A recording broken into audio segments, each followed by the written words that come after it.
Hola a todos, mi nombre es Marina González y les doy la bienvenida a esta nueva videoclase de biología.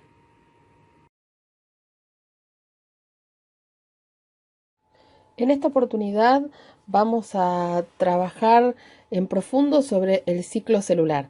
Ya en la clase de núcleo habíamos hecho una pequeña introducción distinguiendo la interfase de la etapa de división. Pero en esta videoclase lo que vamos a ver es cuáles son todas las etapas que componen el ciclo celular y qué es lo que sucede en cada una de ellas.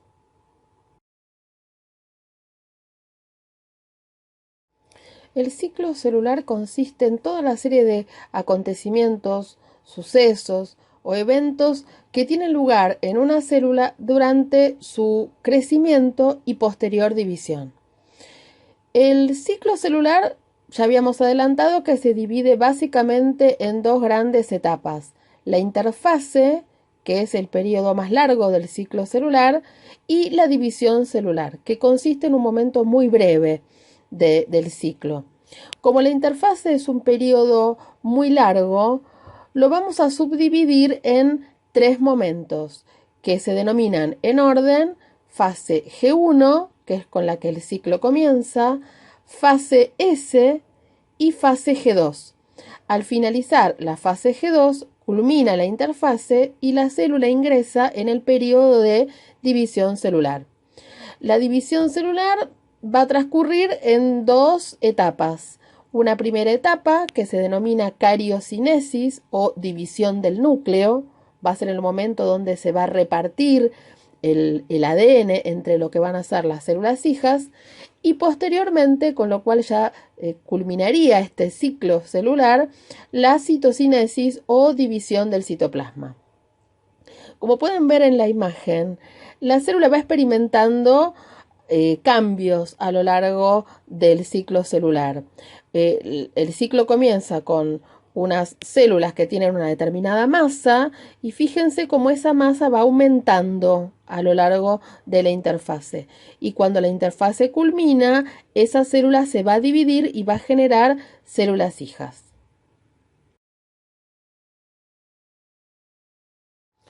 Pensemos ahora qué ocurre en la célula en cada una de las fases que componen la interfase. En la fase G1, la fase con la cual damos inicio al ciclo celular, lo primero que se observa es que la célula tiene un aumento en su masa citoplasmática, se hace como más grande de tamaño, más grande, tiene más volumen. Ahora, aumentar la masa citoplasmática, ¿qué implica?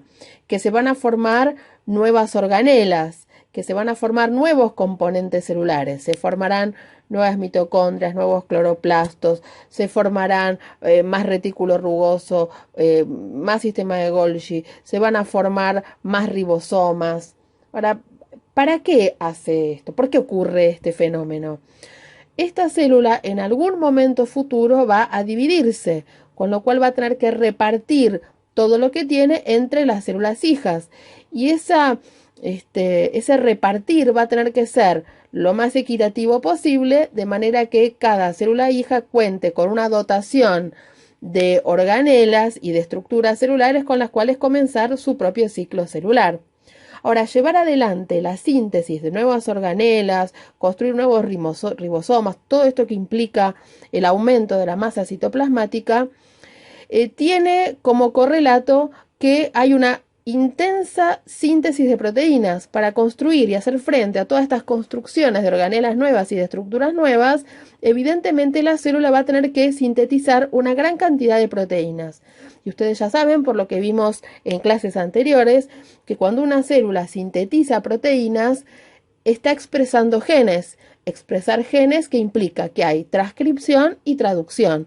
Quiere decir que en la fase G1 vamos a tener una gran cantidad de transcripción y traducción de una gran variedad de genes. Es una fase, la fase G1, de intensa actividad metabólica para la célula. Una vez que se cumple la fase G1, continúa la fase S. La fase S es un momento de la interfase que está dedicado para la duplicación del ADN. Fíjense que en la fase G1 se multiplicó todo lo que tiene que ver con organelas y estructuras celulares, pero todavía no nos metimos con el ADN. Hay una fase dedicada especialmente a la duplicación del ADN. ¿Qué implica que el ADN se duplica? Que cada molécula de ADN que hay en el núcleo se va a generar a partir de ella dos moléculas de ADN exactamente iguales. Y como la cantidad de ADN se va a duplicar en la fase S, otra cosa que vamos a necesitar aumentar en cantidad son las histonas. Como las histonas están asociadas al ADN, si tenemos más ADN, vamos a tener que tener síntesis de nuevas histonas.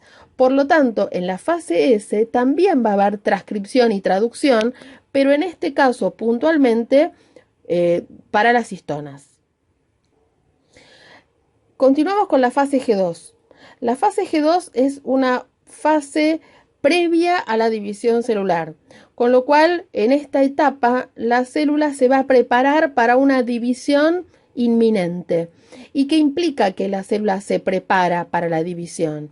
Simplemente quiere decir que la célula va a sintetizar proteínas que están relacionadas con la división celular. Por ejemplo, para cuando la célula vaya a dividirse va a necesitar disponer de microtúbulos. Entonces se sintetizará tubulina, que es la proteína constituyente de los microtúbulos. Cuando se quiere decir entonces que si en la fase G2 se están sintetizando proteínas que están asociadas con que van a ser utilizadas en la división celular, también vamos a tener transcripción y traducción. Por lo tanto, para ubicar en contexto los procesos de transcripción y traducción, ocurren en la vida celular a lo largo de toda la interfase. En toda la interfase hay expresión de genes. Lo que va a variar es la cantidad de genes que se están expresando, pero nada más que eso. Pero durante toda la interfase va a haber expresión de genes. Hay un caso particular que es el caso de células que no se dividen, como por ejemplo las neuronas. En el caso de las células que no se dividen, son células que permanecen todo su ciclo en G1. No van a duplicar su ADN, no van a pasar a fase G2, por lo tanto no se van a dividir.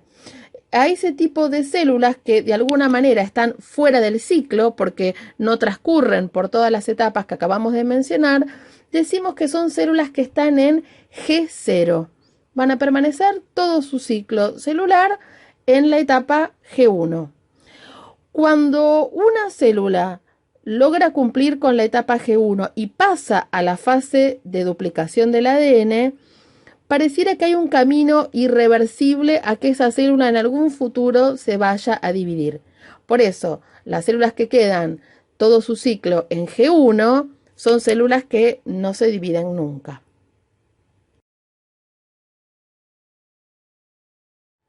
Una vez que una célula cumplió con las etapas de la interfase, fíjense que en cada etapa la célula hace determinadas funciones que son propias de esa etapa y no las vuelve a repetir en otra. Lo que hace en G1 lo hace en G1, lo que hace en la fase S lo hace solamente en ese momento y lo que hace en la fase G2 es lo que exclusivamente hace en ese momento del ciclo celular.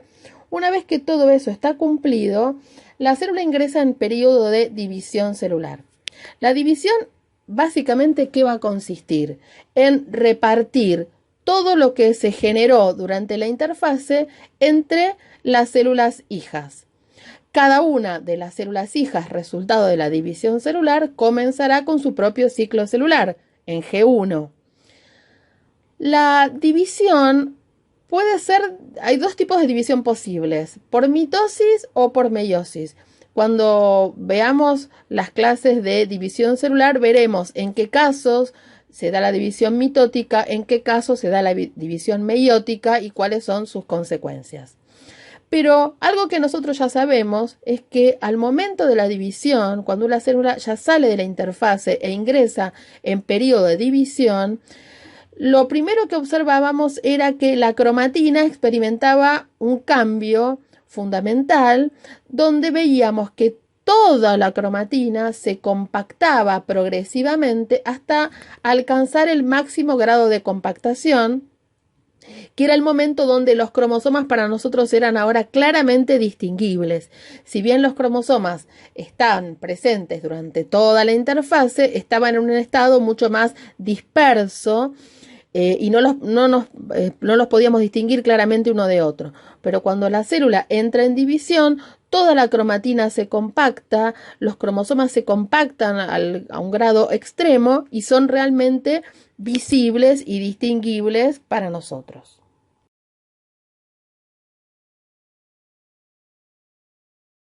Ahora, ¿qué pasa con el ADN? ¿Qué pasa con los cromosomas a lo largo de los distintos momentos del ciclo celular? Empecemos en G1. En G1, nuestros cromosomas están formados por una sola cromátide. Cuando los cromosomas están formados por una sola cromátide, también los denominamos cromosomas simples. Y están, como durante toda la interfase, en un estado mucho más laxo. Cuando ingresamos a la fase S del ciclo, el ADN se duplica. Entonces, cada cromosoma que estaba formado por una cromátide en G1, siendo una cromátide una molécula de ADN, cada cromosoma, cada molécula de ADN se va a duplicar, de manera que a partir de la fase S, nuestros cromosomas van a pasar a estar formados por dos cromátides, dos moléculas de ADN. Esas cromátides que nosotros denominábamos cromátides hermanas, justamente porque son el producto de la duplicación del ADN. Cuando los cromosomas tienen dos cromátides, también los denominamos cromosomas duplicados. ¿Por qué esa nomenclatura, cromosomas duplicados? Quiere decir que son cromosomas donde han pasado ya por la etapa de duplicación del ADN. Cada cromosoma va a estar formado por dos moléculas de ADN exactamente iguales. En la fase G2, con el ADN, digamos, ya no pasa ninguna cosa diferente. Por lo tanto, los cromosomas en la fase G2 van a ser cromosomas como los de la fase S, es decir, cromosomas formados por dos cromátides. ¿Y qué va a pasar en la división celular? En la división celular veremos ya cuando llegue su momento, cuando veamos mitosis y meiosis, qué pasa con los cromosomas, pero sí lo que podemos ir adelantando es que cuando llegue el momento de ver división celular, va a ser muy importante que tengan presente en cada momento, en cada etapa de la división celular, los cromosomas de qué tipo son. Es decir, ¿son cromosomas simples? ¿Son cromosomas formados por una sola cromátide o son cromosomas duplicados formados por dos cromátides? Entonces ya vayan teniendo eso en mente para empezar a prestar atención cuando llegue su momento al aspecto que presentan los cromosomas en los distintos momentos de la división celular.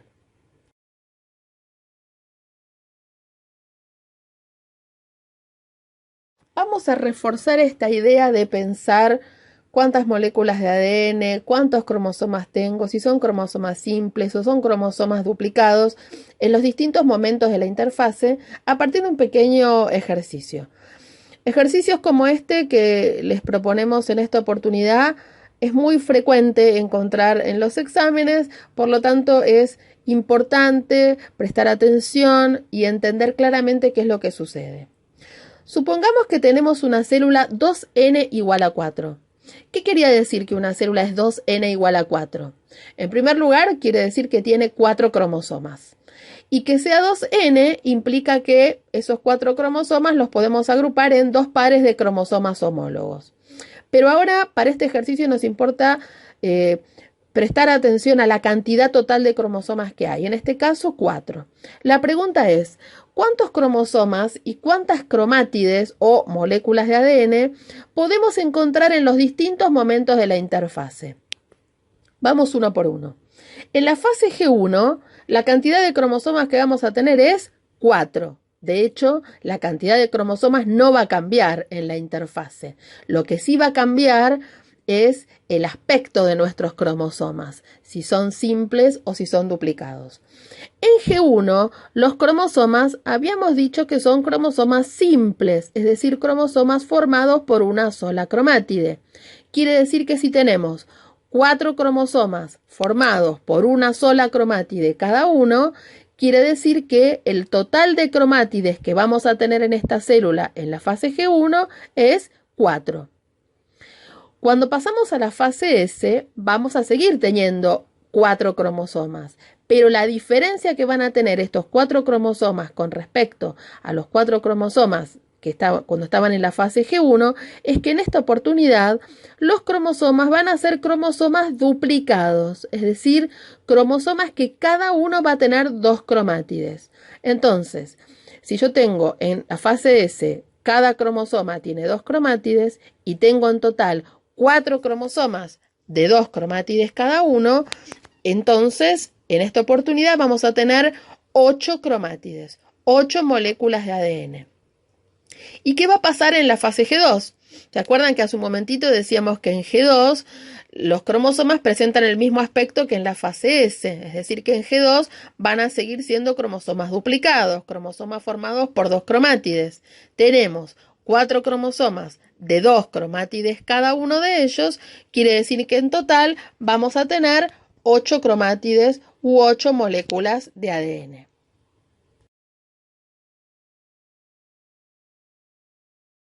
Entonces, hasta ahora vimos qué es lo que ocurre en cada una de las fases de la interfase, qué es lo que sucede en la célula en cada una de esas fases, qué es lo que ocurre con el ADN a lo largo de las distintas fases de la interfase.